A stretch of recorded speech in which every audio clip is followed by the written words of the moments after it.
사랑하는 성도님들, 오늘 우리가 함께 나눌 말씀은 성경 전체를 통틀어 가장 많은 사람들에게 사랑받고 위로가 되어온 시편 23편입니다. 여호와는 나의 목자시니 내게 부족함이 없으리로다. 이 말씀을 들으면 마음이 평안해지지 않으십니까? 오늘 우리는 시편 23편 전체를 함께 천천히 읽으면서 하나님이 어떻게 우리 삶의 목자가 되어주시는지 깊이 묵상하는 시간을 갖겠습니다. 시편 23편 전체를 함께 들어보시겠습니다. 여호와는 나의 목자시니 내게 부족함이 없으리로다. 그가 나를 푸른 초장에 누이시며 쉴만한 물가로 인도하시는도다. 내 영혼을 소생시키시고 자기 이름을 위하여 의의 길로 인도하시는도다. 내가 사망의 음침한 골짜기로 다닐지라도 해를 두려워하지 않을 것은 주께서 나와 함께 하심이라. 주의 지팡이와 막대기가 나를 안위하시나이다. 주께서 내 원수의 목전에서 내게 상을 베푸시고 기름을 내 머리에 부으셨으니 내 잔이 넘치나이다. 내 평생의 선하심과 인자하심이 반드시 나를 따르리니 내가 여호와의 집에 영원히 살리로다. 이 짧지만 강력한 시편이 수천 년 동안 수많은 사람들에게 위로와 힘이 되어 왔습니다. 이제부터 한 절 한 절 천천히 묵상해 보겠습니다. 1절 여호와는 나의 목자시니 내게 부족함이 없으리로다. 다시 한번 천천히 읽어보십시오. 여호와는 나의 목자시니 내게 부족함이 없으리로다. 이 한 구절에 얼마나 많은 의미가 담겨 있는지 아십니까? 먼저 여호와는 나의 목자시니를 생각해 봅시다. 이 시편을 쓴 다윗은 어렸을 때 실제로 양을 치던 목동이었습니다. 그래서 목자와 양의 관계를 누구보다 잘 알고 있었습니다. 양이라는 동물을 보신 적 있으십니까? 양은 참으로 연약한 동물입니다. 스스로 먹이를 찾아다니는 능력이 부족하고 사자나 늑대 같은 맹수들로부터 자신을 지킬 힘도 없습니다. 길을 잃으면 혼자서는 집으로 돌아올 줄도 모릅니다. 심지어 양은 앞만 보고 걷다가 절벽에서 떨어지기도 합니다. 그래서 양에게는 반드시 목자가 필요합니다. 목자 없이는 하루도 살아갈 수 없는 것이 양입니다. 다윗은 자신의 목동 경험을 통해서 깨달았습니다. 아, 내가 바로 이 양과 같구나. 그리고 여호와 하나님께서 나의 목자가 되어주시는구나. 우리도 마찬가지입니다. 우리는 스스로를 강하다고 생각하지만 사실 우리는 매우 연약한 존재입니다. 내일 무슨 일이 일어날지 모르고 갑작스러운 질병이나 사고 앞에서 속수무책입니다. 나이가 들수록 이런 연약함을 더 깊이 느끼게 되지 않습니까? 젊었을 때는 나는 할 수 있어라는 자신감이 있었지만 나이가 들면서 나는 참 약하구나라는 것을 깨닫게 됩니다. 하지만 우리에게는 목자가 계십니다. 여호와 하나님께서 바로 우리의 목자가 되어주십니다. 여기서 중요한 것은 나의 목자라는 표현입니다. 하나님은 목자시다가 아니라 하나님은 나의 목자시다입니다. 이것은 매우 개인적이고 친밀한 관계를 의미합니다. 하나님이 단순히 세상의 창조주, 전능하신 분으로만 계시는 것이 아니라 바로 나 개인의 목자로 나를 돌보아 주신다는 것입니다. 목자는 양 한 마리 한 마리를 다 알고 있습니다. 어느 양이 다리를 절뚝거리는지, 어느 양이 겁이 많은지, 어느 양이 길을 잘 잃는지 다 알고 있습니다. 그래서 각각의 양에게 필요한 것을 채워주고 특별히 돌봐줍니다. 하나님도 마찬가지입니다. 하나님은 우리 한 사람 한 사람을 다 알고 계십니다. 우리의 건강 상태, 우리의 마음 상태, 우리의 필요, 우리의 두려움, 모든 것을 다 알고 계십니다. 그리고 각 사람에게 맞는 방법으로 돌보아 주십니다. 몇 년 전에 한 성도님이 저에게 이런 이야기를 해주셨습니다. 그분은 70대 중반의 할머니셨는데 남편을 먼저 보내시고 혼자 사시게 되었습니다. 처음에는 정말 막막했다고 하셨습니다. 50년을 함께 살았던 남편이 갑자기 세상을 떠나니까 혼자 남은 자신이 너무 외롭고 불안했다고 합니다. 앞으로 어떻게 살아가지? 혼자서 뭘 할 수 있을까? 아프면 누가 나를 돌봐주지? 이런 생각들이 밤낮으로 그분을 괴롭혔습니다. 그런데 어느 날 새벽 기도를 드리는데 시편 23편의 이 말씀이 마음에 깊이 들어왔다고 하셨습니다. 여호와는 나의 목자시니 그 순간 그분은 깨달았다고 합니다. 아, 내가 비록 혼자 남았지만 진짜 목자이신 하나님이 나와 함께 계시구나. 남편이 나의 목자가 아니라 하나님이 나의 목자시구나. 그날부터 그분의 마음이 완전히 달라졌다고 하셨습니다.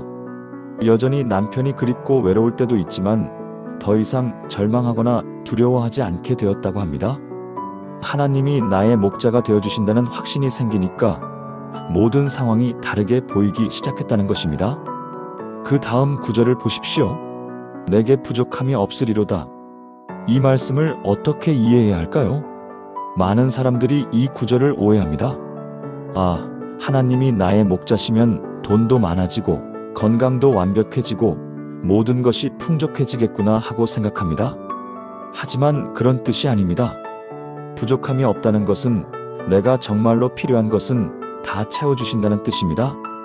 우리가 원하는 모든 것이 아니라 우리에게 진짜 필요한 것을 주신다는 것입니다. 목자는 양에게 필요한 것을 정확히 알고 있습니다. 양에게는 풀과 물이 필요합니다. 화려한 옷이나 큰 집이 필요한 것이 아닙니다. 그냥 먹을 풀과 마실 물, 그리고 쉴 곳이 있으면 됩니다.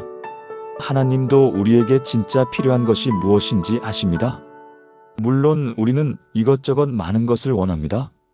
더 큰 집, 더 많은 돈, 더 좋은 차, 더 건강한 몸. 하지만 하나님은 우리에게 정말로 필요한 것이 무엇인지 아시고 그것을 채워주십니다. 작년에 한 성도님이 이런 간증을 해주셨습니다.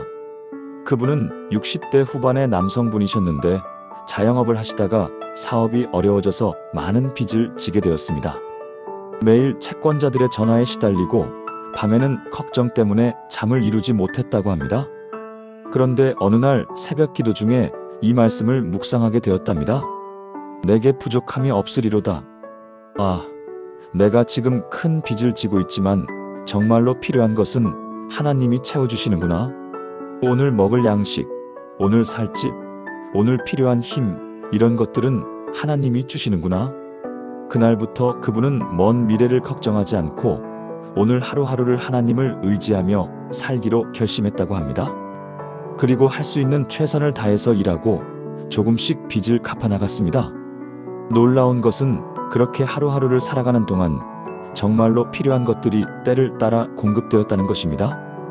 급하게 돈이 필요할 때는 예상치 못한 곳에서 일거리가 생기고, 건강이 나빠질 것 같을 때는 힘이 나고, 절망할 것 같을 때는 격려해주는 사람이 나타났다고 합니다. 2년 후 그분은 대부분의 빚을 갚았고 지금은 작지만 안정적인 사업을 하고 계십니다. 2절 그가 나를 푸른 초장에 누이시며 쉴만한 물가로 인도하시는도다. 다시 한번 이 구절을 천천히 읽어보십시오.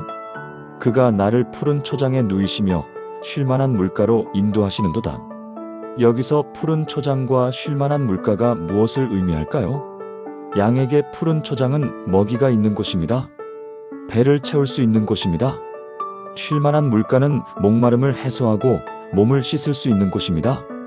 즉, 양이 살아가는 데 필요한 모든 것이 있는 곳입니다. 중요한 것은 양이 스스로 푸른 초장을 찾아가는 것이 아니라 목자가 인도해 준다는 것입니다.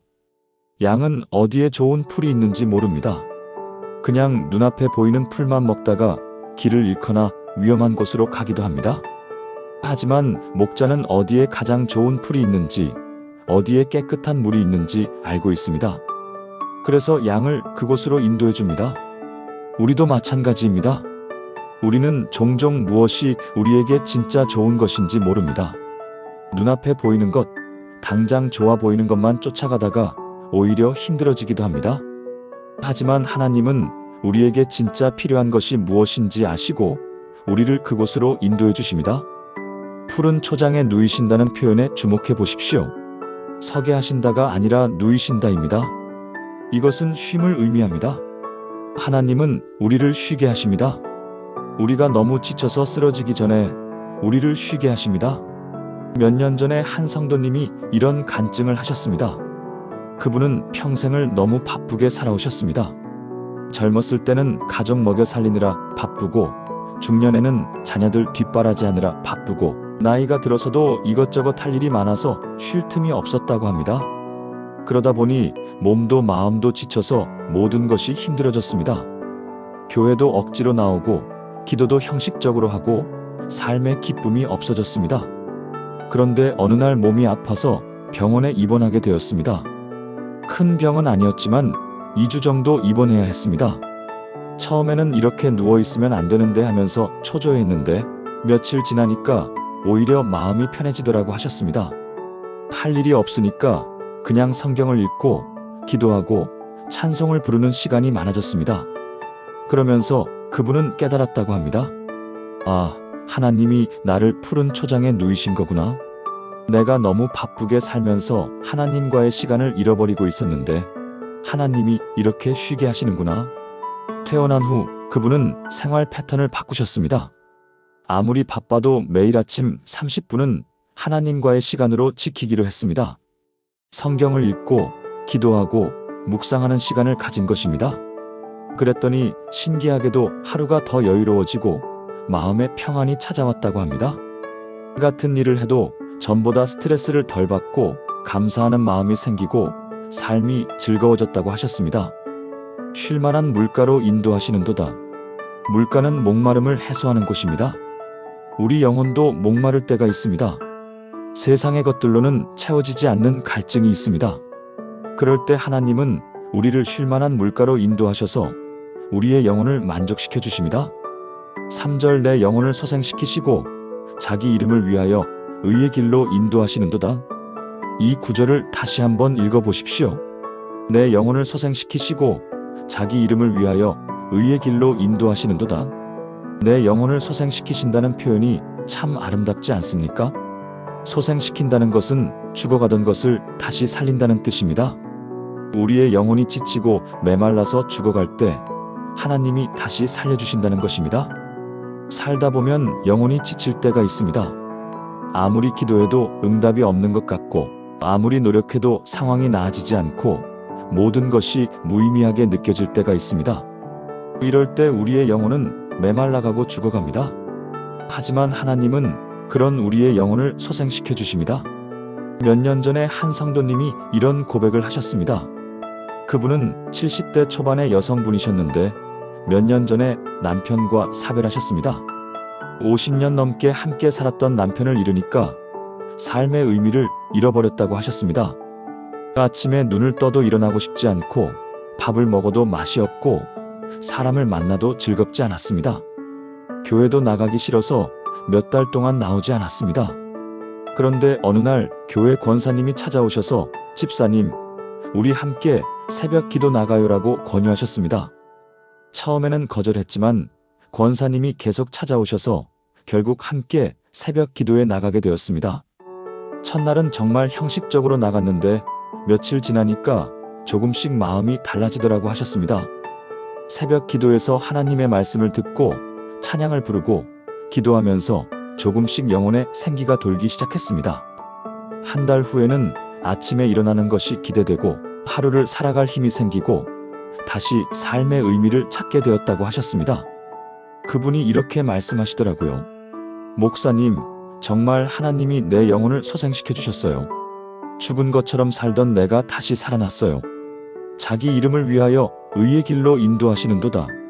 하나님은 우리를 올바른 길로 인도해 주십니다. 우리가 잘못된 길로 가려고 할 때 다시 올바른 길로 돌려주십니다. 이것은 하나님의 이름을 위한 것입니다. 하나님의 자녀가 잘못된 길로 가면 하나님의 이름에 영광이 되지 않기 때문입니다. 그래서 하나님은 때로는 고통스러운 방법으로라도 우리를 올바른 길로 인도하십니다. 4절 내가 사망의 음침한 골짜기로 다닐지라도 해를 두려워하지 않을 것은 주께서 나와 함께 하심이라. 주의 지팡이와 막대기가 나를 안위하시나이다. 이 구절을 천천히 다시 읽어보십시오. 내가 사망의 음침한 골짜기로 다닐지라도 해를 두려워하지 않을 것은 주께서 나와 함께 하심이라. 주의 지팡이와 막대기가 나를 안위하시나이다. 사망의 음침한 골짜기. 이 표현이 우리 마음을 사로잡지 않습니까? 우리 인생에는 사망의 음침한 골짜기 같은 순간들이 있습니다. 큰 병에 걸렸을 때, 사랑하는 사람을 잃었을 때, 경제적으로 파산했을 때, 모든 희망이 사라진 것 같을 때, 이럴 때 우리는 깊은 골짜기를 지나는 것 같은 느낌을 받습니다. 어둡고 두렵고 출구가 보이지 않는 것 같습니다. 하지만 여기서 중요한 것은 다닐지라도라는 표현입니다. 머물러 있다가 아니라 다닌다입니다. 이것은 지나간다는 뜻입니다. 사망의 음침한 골짜기는 우리가 영원히 머무는 곳이 아니라 지나가는 곳입니다. 반드시 끝이 있다는 것입니다. 그리고 해를 두려워하지 않을 것은 주께서 나와 함께 하심이라. 두렵지 않은 이유는 혼자가 아니기 때문입니다. 목자가 함께 있기 때문입니다. 어두운 골짜기를 혼자 걷는다면 정말 두려울 것입니다. 하지만 믿을 수 있는 누군가가 함께 걷는다면 두렵지 않습니다. 하나님이 우리와 함께 계십니다. 우리가 어두운 골짜기를 지날 때도 결코 우리를 혼자 두지 않으십니다. 몇 년 전에 한 성도님이 암 진단을 받으셨습니다. 의사는 상태가 좋지 않다고 했고 가족들은 모두 걱정했습니다. 그분도 처음에는 정말 두려웠다고 하셨습니다. 내가 죽는 건가? 가족들을 두고 떠나야 하나? 하지만 그분은 이 말씀을 붙들었다고 합니다.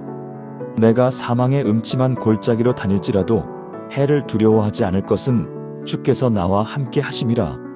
매일 이 말씀을 고백하면서 항암 치료를 받았습니다. 힘들고 고통스러운 시간이었지만 하나님이 함께 하신다는 확신이 있었기에 견딜 수 있었다고 합니다. 1년 후 기적적으로 암이 완치되었고 지금은 건강하게 지내고 계십니다. 그분이 이렇게 말씀하시더라고요. 목사님, 그 어두운 골짜기를 지날 때 정말 하나님이 함께 하심을 느꼈어요. 혼자가 아니었어요. 주의 지팡이와 막대기가 나를 안위하시나이다. 목자의 지팡이와 막대기는 양을 지키는 도구입니다. 지팡이로는 양을 인도하고 막대기로는 맹수를 물리칩니다. 하나님도 우리를 보호하시고 인도하십니다. 5절 주께서 내 원수의 목전에서 내게 상을 베푸시고 기름을 내 머리에 부으셨으니 내 잔이 넘치나이다. 이 구절을 다시 한번 읽어보십시오. 주께서 내 원수의 목전에서 내게 상을 베푸시고 기름을 내 머리에 부으셨으니 내 잔이 넘치나이다. 내 원수의 목전에서 내게 상을 베푸시고, 이 표현이 참 강력하지 않습니까? 원수가 보는 앞에서 상을 차려주신다는 것입니다. 우리에게는 다양한 원수들이 있습니다. 우리를 괴롭히는 사람들, 우리를 비난하는 사람들, 우리의 실패를 기뻐하는 사람들. 그런데 하나님은 그런 원수들이 보는 앞에서 우리에게 상을 베풀어 주십니다. 이것은 하나님께서 우리를 얼마나 귀하게 여기시는지 보여주는 것입니다. 우리를 비난하고 무시하던 사람들 앞에서 하나님은 우리를 높이시고 축복하십니다. 몇 년 전에 한 성도님의 이야기가 생각납니다. 그분은 사업에 실패하셨습니다. 주변 사람들이 그럴 줄 알았다, 무리하더니 결국 망했네 하면서 비웃었습니다. 친척들도 거리를 두었고 친구들도 연락을 끊었습니다. 정말 외롭고 힘든 시간이었다고 하셨습니다. 하지만 그분은 포기하지 않고 하나님께 매달렸습니다. 매일 새벽에 일어나서 기도하고 할 수 있는 일을 찾아서 성실하게 일했습니다. 작은 일부터 시작해서 조금씩 다시 일어섰습니다. 5년 후 그분은 이전보다 더 큰 사업을 하게 되었습니다. 그때 자신을 비웃던 사람들이 다시 연락을 해왔다고 합니다. 그분이 이렇게 말씀하시더라고요. 목사님, 정말 하나님께서 내 원수의 목전에서 내게 상을 베풀어 주셨어요. 나를 무시하던 사람들이 이제는 부러워하더라고요. 하지만 나는 그들을 미워하지 않아요. 오히려 감사해요. 그 어려운 시간이 나를 더 강하게 만들었고 하나님을 더 깊이 알게 해주었으니까요.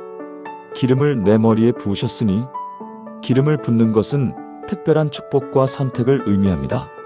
성경에서 왕이나 제사장, 선지자를 세울 때 머리에 기름을 부었습니다. 하나님은 우리에게도 기름을 부어주십니다. 우리를 특별하게 선택하시고 귀하게 여기시고 축복하신다는 의미입니다. 우리는 종종 자신을 하찮게 여기곤 합니다. 나는 별로 대단한 사람이 아니야. 나는 그냥 평범한 사람이야. 하지만 하나님의 눈에는 우리가 너무나 귀한 존재입니다. 그래서 우리 머리에 기름을 부어주시는 것입니다. 내 잔이 넘치나이다. 잔이 넘친다는 것은 풍성함을 의미합니다. 꽉 차 있는 정도가 아니라 넘칠 정도로 채워주신다는 것입니다. 하나님의 축복은 그저 우리의 필요를 채우는 정도가 아니라 넘치도록 주십니다. 그래서 우리가 받은 축복을 다른 사람들과도 나눌 수 있게 하십니다.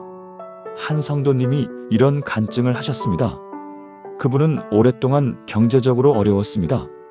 매달 생활비를 마련하기도 빠듯했고 자녀들 교육비 걱정에 밤잠을 설쳤습니다. 하지만 어려운 중에도 11조와 헌금을 빠뜨리지 않으셨습니다. 하나님, 제가 가진 것이 얼마 없지만 이것이라도 드립니다. 그렇게 20년을 살아오셨는데 어느 날부터 상황이 바뀌기 시작했습니다. 먼저 남편의 사업이 조금씩 안정되었고 자녀들이 장학금을 받게 되었습니다. 그리고 예상치 못한 곳에서 도움의 손길이 계속 들어왔습니다. 몇 년 후 그 가정은 오히려 여유가 생겼고 이제는 어려운 이웃들을 도울 수 있게 되었습니다. 그분이 이렇게 말씀하시더라고요. 목사님, 정말 내 잔이 넘쳤어요. 하나님께서 필요한 것만 채워주신 게 아니라 넘치도록 주셨어요. 그래서 이제 우리도 다른 사람들을 도울 수 있게 되었어요. 6절 내 평생의 선하심과 인자하심이 반드시 나를 따르리니 내가 여호와의 집에 영원히 살리로다. 시편 23편의 마지막 구절입니다. 천천히 다시 한번 읽어보십시오. 내 평생의 선하심과 인자하심이 반드시 나를 따르리니 내가 여호와의 집에 영원히 살리로다. 내 평생의 선하심과 인자하심이 반드시 나를 따르리니 여기서 반드시라는 단어가 얼마나 강력한지 아십니까? 어쩌면 아마도 가능하면이 아니라 반드시입니다. 하나님의 선하심과 인자하심은 반드시 우리를 따릅니다.